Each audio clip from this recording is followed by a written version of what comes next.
মহান পেশার তালিকায় শুরুতেই যে নামটি আসে তা হলো শিক্ষকতা। কিন্তু কোনো কোনো ক্ষেত্রে সবচেয়ে বেশি অবহেলিত তারাই। তেমনই এক ঘটনার সন্ধান মিলেছে গাইবান্ধায়। আওয়ামীপন্থী প্রধান শিক্ষকের রোষানলে পড়ে চাকরি খুইয়েছেন অনেক শিক্ষক, চান নিজের অধিকার আর উপযুক্ত বিচার। আনোয়ার হোসেন শামীমের রিপোর্ট, জানাচ্ছেন ইশরাত জাহান। সংসারে অর্থনৈতিক সংকট জেনেও মহান পেশার শিক্ষকতাকে বেছে নিয়েছিলেন গাইবান্ধার মোহাম্মদ মতিউর রহমান।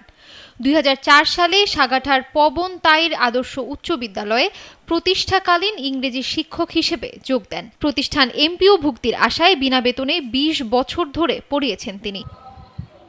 দীর্ঘ প্রতীক্ষার পর 2022 সালে এমপিওভুক্ত হয় প্রতিষ্ঠান, কিন্তু তারপরে শুরু হয় স্থানীয় আওয়ামী লীগ নেতা ও বিদ্যালয়ের প্রধান শিক্ষক জোবাইদুর রহমানের নিয়োগ বাণিজ্য। সাথীর বিষয়ে চাকরির ব্যাপারে জোবাইদুরকে টাকা দিয়েছে সেটা আমি জানি এবং আমি ছিলাম। ওনাকে একবার বাজারের মধ্যে এখানে আটকাইছিল, তো ওই সময় টাকা দেওয়ার একটা প্রতিশ্রুতি দিয়েছিল যে টাকা দিব।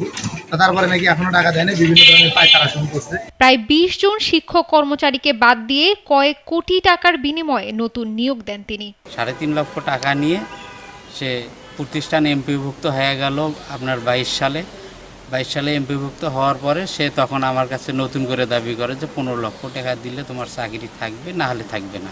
20 বছর বিনা বেতনে চাকরির পরেও ঘুষের টাকা না দেওয়ায় তার পদে অন্য একজনকে নিয়োগ দেন প্রধান শিক্ষক জোবাইদুর। বয়সের ভারে অন্য কাজ করতে না পারায় জীবনের তাগিদে স্ত্রীকে নিয়ে গরু পালন করে সংসার টানছেন এই মানুষ গড়ার কারিগর। জীবন তো বাঁচান নাই, ছেলে অনার্স পরে, মেয়ে ক্লাস 9-এ পরে, তার লেখাপড়ার টাকা এখন যে অন্য খেতেও যেতে পারবে না, কোনো কিছু করতে পারবে, ভারী কাজও করতে পারবে না। তখন আমরা সিদ্ধান্ত নিলাম এই গরু খামার দিব। শুধু মতিউর রহমান নন, নিছুর রহমান, আব্দুর রশিদ সরকার, আবুল কালাম আজাদ, আলী আজম সহ কমপক্ষে 15 জন শিক্ষক কর্মচারী দিন পার করছেন অর্ধাহার অনাহারে। প্রতিকার চেয়ে একাধিকবার প্রশাসনের দ্বারস্থ হলেও কাজ হয়নি, যদিও সব অভিযোগ অস্বীকার করেছেন প্রধান শিক্ষক। প্রতিষ্ঠানে যারা কর্মরত ছিল তারা যথারীতি কর্মরত আছে এবং এখন চাকরি করে যাচ্ছেন।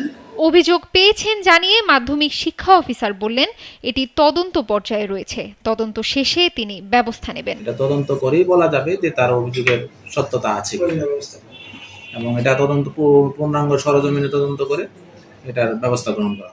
ভুক্তভোগী শিক্ষকদের শেষ জীবনে ভয়াবহতা নেমে আসলেও অবৈধ নিয়োগ বাণিজ্য করে বাড়ি গাড়ি ফসলি জমি সহ কয়েক কোটি টাকার মালিক বনেছেন প্রধান শিক্ষক জোবাইদুর রহমান। তার উপযুক্ত শাস্তি চান ভুক্তভোগীরা। ইশরাত জাহান, নাগরিক।